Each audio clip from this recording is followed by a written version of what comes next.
अच्छा, अभी ये वेबसाइट चल नहीं रही है। ये अगर चलेगी तो मैं आप लोग को दिखाऊंगा कि आप लोग बिल्कुल अभी सीरियस नहीं है। यहाँ पर कल मैं आपकी वैसी अटेंडेंस देख रहा था आप लोग की वेबसाइट के ऊपर, तो बहुत लोगों की अटेंडेंस बहुत कम है।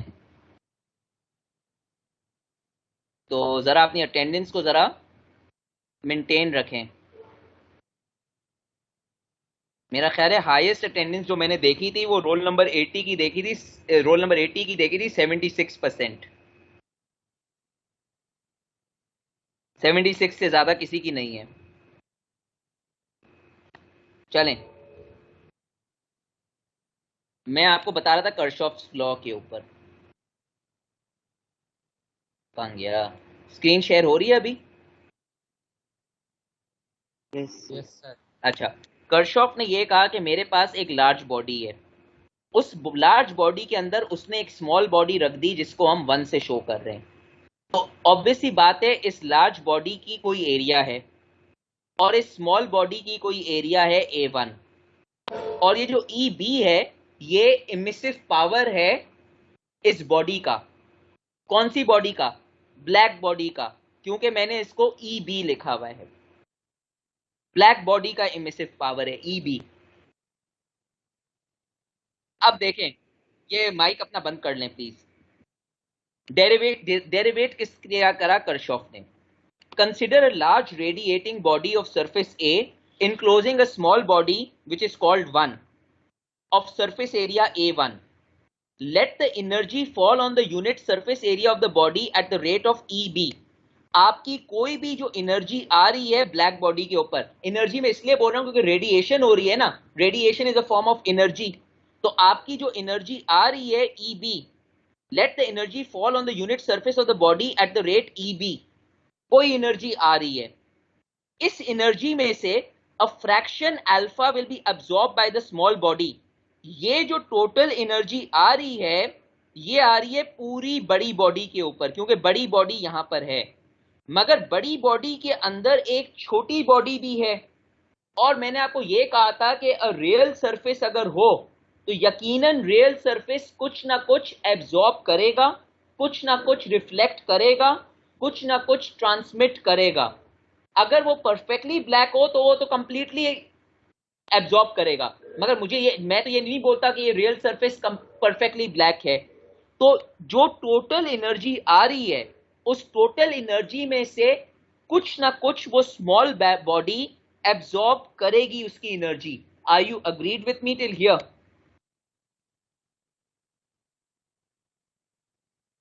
जी यस सर।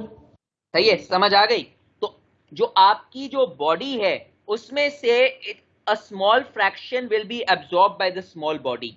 तो स्मॉल बॉडी ने क्या एब्जॉर्ब कर लिया?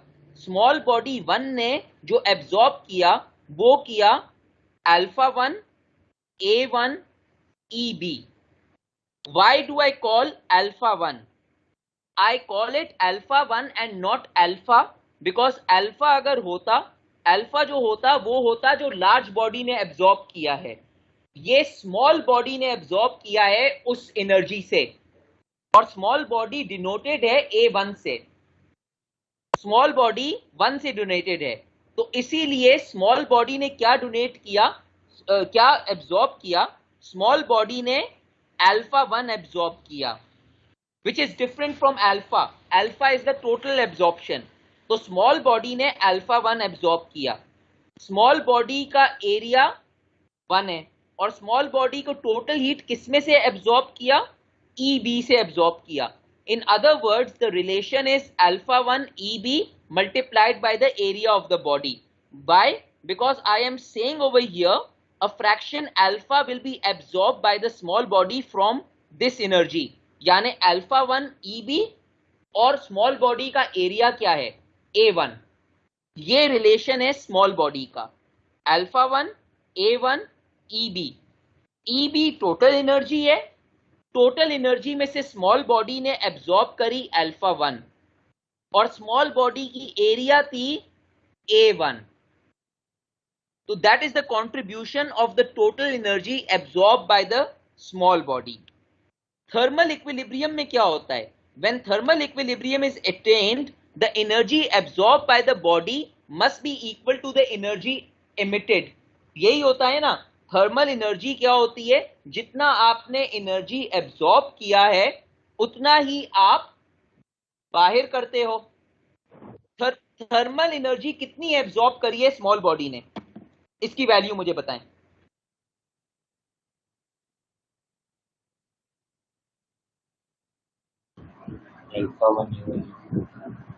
अल्फा 1 A1 EB, ये आपके सामने लिखा हुआ है कि इसने एब्जॉर्ब की है। रिलीज कितनी करेगा?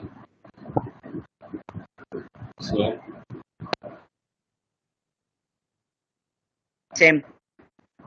इसने एब्जॉर्ब की है, रिलीज ये A1 E1 करेगा। देखें देखें, माइक बंद करें। सेम क्यों करेगा? अगर सेम रिलीज कर गया तो सारा 1 कर गया। इसने एब्जॉर्ब इतनी की है, रिलीज तो वो करेगा ना जो एब्जॉर्ब नहीं हो रही है। इसने इसने इसने ली कितनी है? इसने ली है E1 A1, उसमें से इसने अल्फा 1 एब्जॉर्ब की है। जो एब्जॉर्ब इसने कर ली, जो बाकिया बची है वो ये रिलीज कर रहा है ना, यानी अल्फा 1 तो रिलीज नहीं कर रहा है, बाकी क्या बच गया? E1 alpha 1, sorry E1 A1 EB A1, जो रिलीज कर रहा है वो ये रिलीज कर रहा है A1 E1, जो एब्जॉर्ब कर रहा है वो कर रहा है A1 EB अल्फा 1। अल्फा तो ये एब्जॉर्ब कर चुका है, तो जो ये एब्जॉर्ब कर रहा है वो ये रिलीज तो नहीं कर रहा है। बात समझ आई?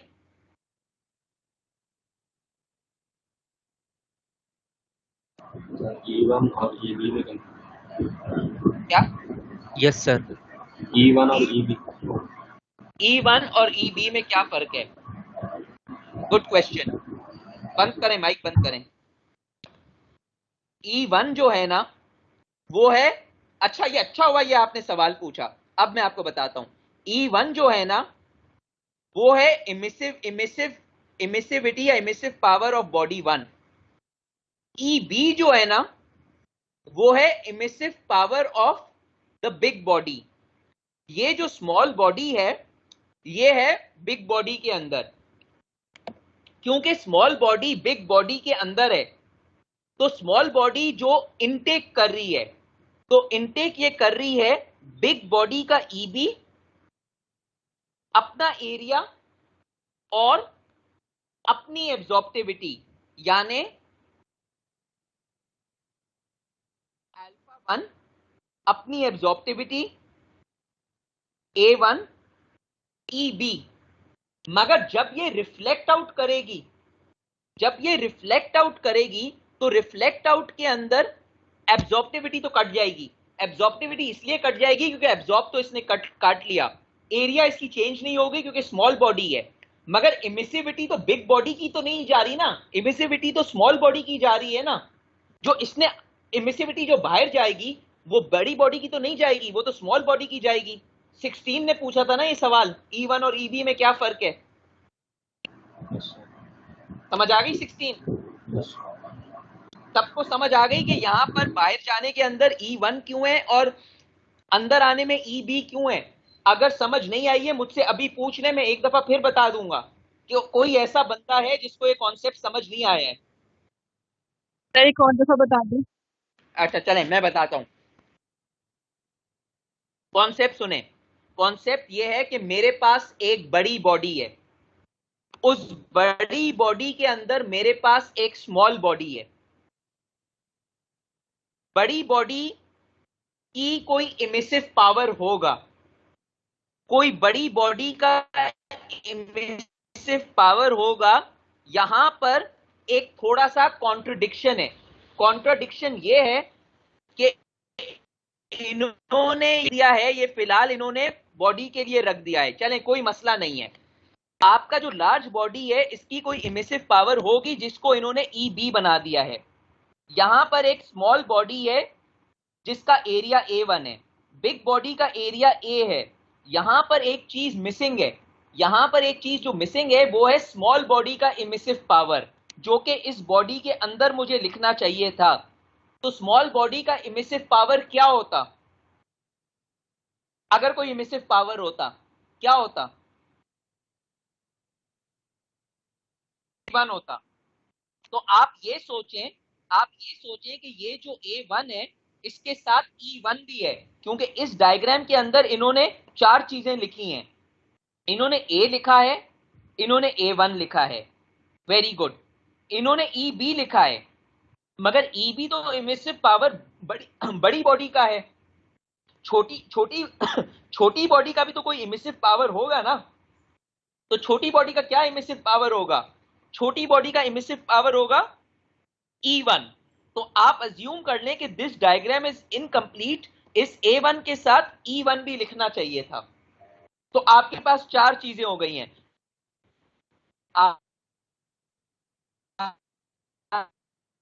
आपके पास एक चीज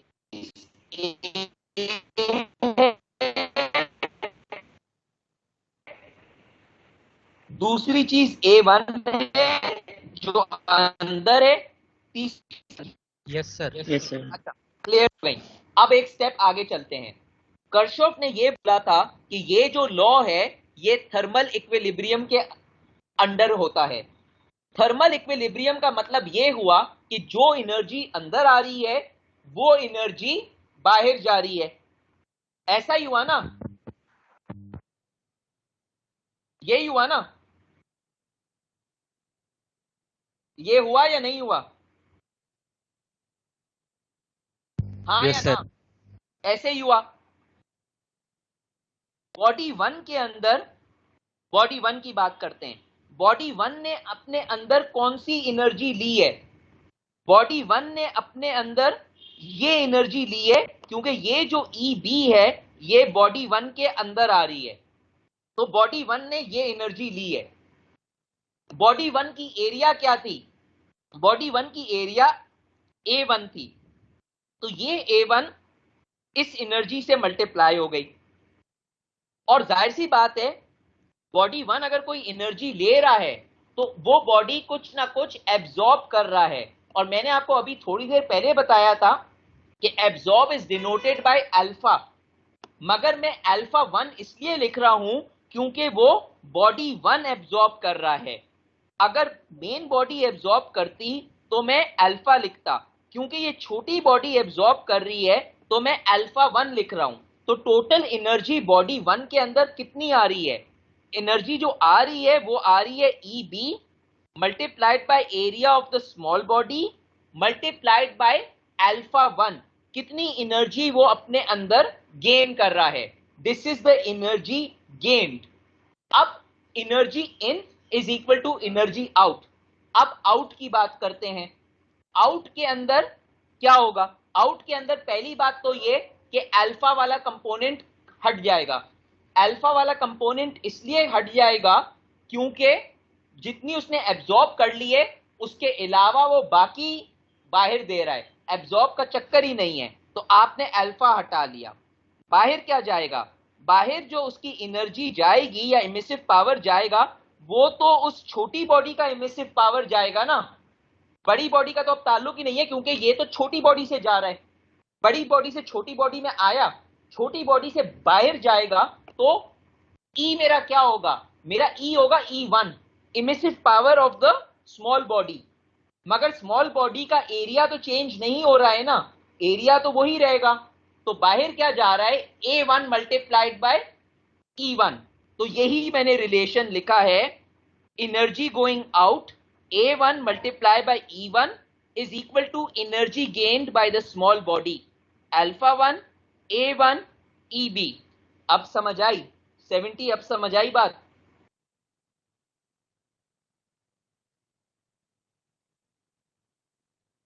सेवेंटी क्लियर हुआ?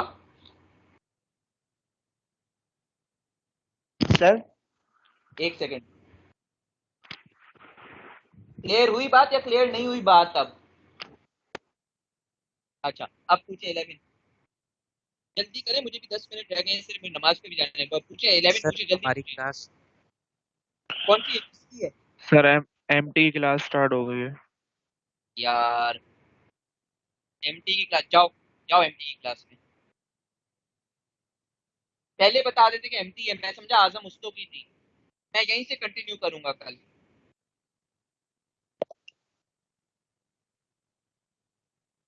आइंदा के लिए पहले बता दिया करें अगर क्लास होती है। Okay sir.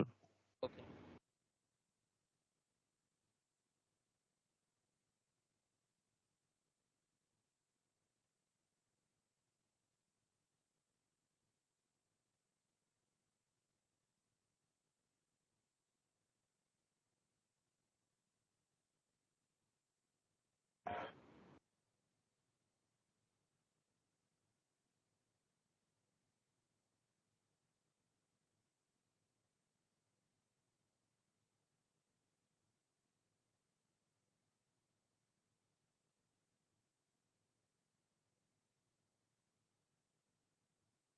आपको याद क्यों नहीं रहा?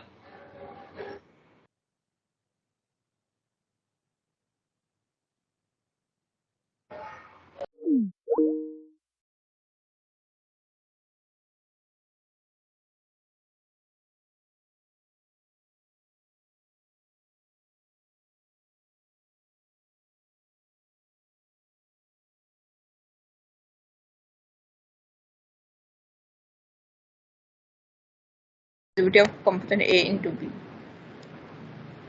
Prandtl number जो है in heat transfer is analogous to Schmidt number and is defined as the ratio of momentum diffusivity to the thermal diffusivity.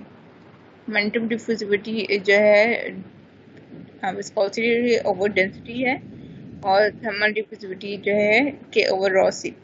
तो Prandtl number का formula given as Cp nu over K, that is specific heat into viscosity divided by thermal conductivity.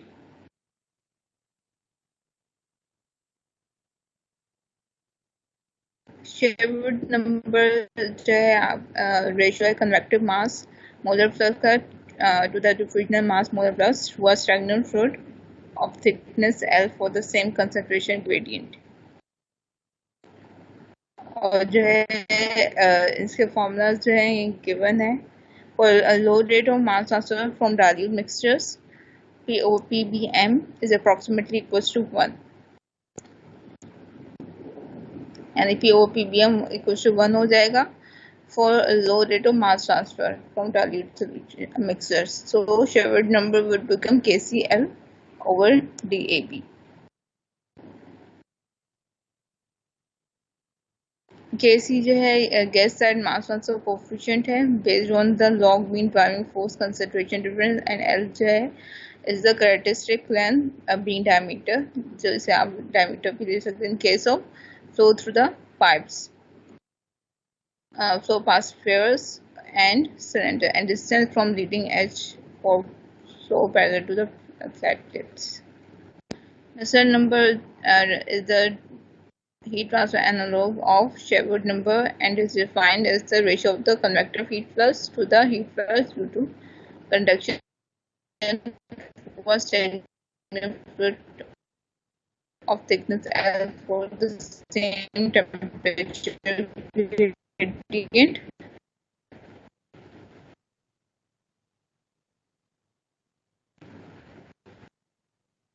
which is equal to H delta T over K over L delta T. That is HL over K. H represents the temperature difference. Stanton number in mass transfer is defined in terms of the ratio of convective mass molar flux to the mass or molar flux due to bulk flow. That is KL over U. That is mass transfer coefficient in liquid divided by velocity.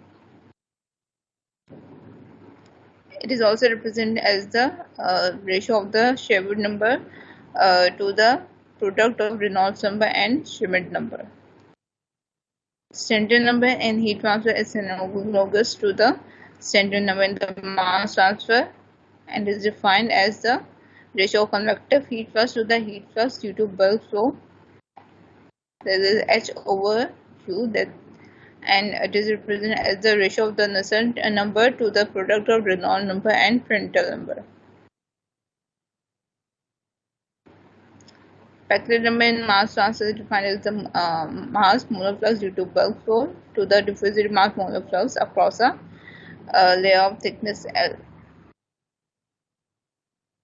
And it is represented in terms of formula as L U over DAB, and it is also represented in terms of other dimensionless groups numbers, that is the product of Reynolds number and Schmidt number. Becquerel number in heat transfer is analogous to Becquerel number in mass transfer and is defined as the ratio of the heat flux due to bulk flow to the heat flux due to conduction across a layer of thickness L, and it is defined as the product of Reynolds number and Prandtl number in terms of the dimensionless numbers, and it is also represented as CPLU over CPLU rho over K. Cp is the heat capacity, L is the length, U is the velocity, rho is the density, and K is the thermal conductivity. It is also represented in terms of Lu over alpha, where alpha is the thermal diffusivity. Fourier numbers for mass transfer is a dimensionless non-dimensional time parameter and is expressed as dAb theta over L square, where dAb is the component of A, diffusivity of component A into B, theta is the time, and L is the characteristic length. Fourier number in heat transfer is a non-dimensional time parameter and is represented as the ratio of thermal diffusivity, ratio of the product of the thermal diffusivity and time to the square of the characteristic length.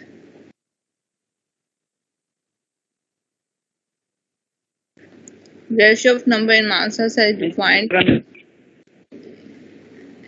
Ji ma'am इस formula से हम जो है use करना नहीं चाहिए, याद करना होगा। ये प्रॉब्लम अगर आएगी तो आप यूज करेंगे, सही है। अब वो प्रॉब्लम जो है किस लिहाज से आएगी, वो फॉर एग्जांपल रेनॉल्ड्स नंबर का फॉर्मूला लगेगा या फिर कोई और फॉर्मूला लगेगा किसी भी डायमेंशनलेस नंबर का। फॉर एग्जांपल आगे एक प्रॉब्लम है, उसमें यहाँ पर जो है रेनॉल्ड्स नंबर का फॉर्मूला लग रहा है और जो है उसके बाद जो है फ्रिक्शन फैक्टर है वो उसका फॉर्मूला लग रहा है, डिपेंडिंग ऑन द प्रॉब्लम, आपके पास क्या प्रॉब्लम आ रही है। हमें क्या डायमेंशनलेस ग्रुप के फॉर्मूला जो है प्रोवाइडेड होंगे ना? डायमेंशनलेस नंबर्स के जो फॉर्मूलाज हैं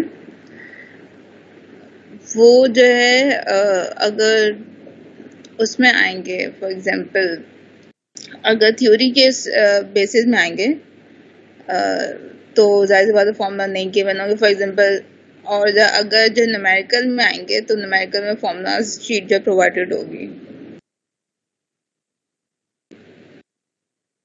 The ratio of number in mass transfer is defined as GL cube delta P over rho over nu whole square. A ratio of number in heat transfer is defined as the GL cube B delta T rho over nu whole square. B is the volumetric coefficient of expansion और delta T जो है temperature difference है, and यहाँ पे delta P is the density difference. Colburn factor for mass transfer is defined as the product of Stanton number in mass transfer and the Schmidt number raised to the power of 2 over 3. Furthermore, Stanton number is the ratio of Sheward number and to the product of Reynolds number and Schmidt number. So, Colburn factor जो है हम इस तरीके से भी represent कर सकते हैं।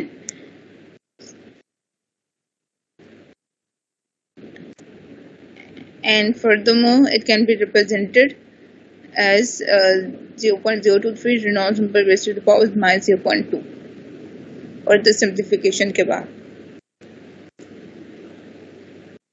Coulomb factor for heat transfer, which is analogous to Coulomb factor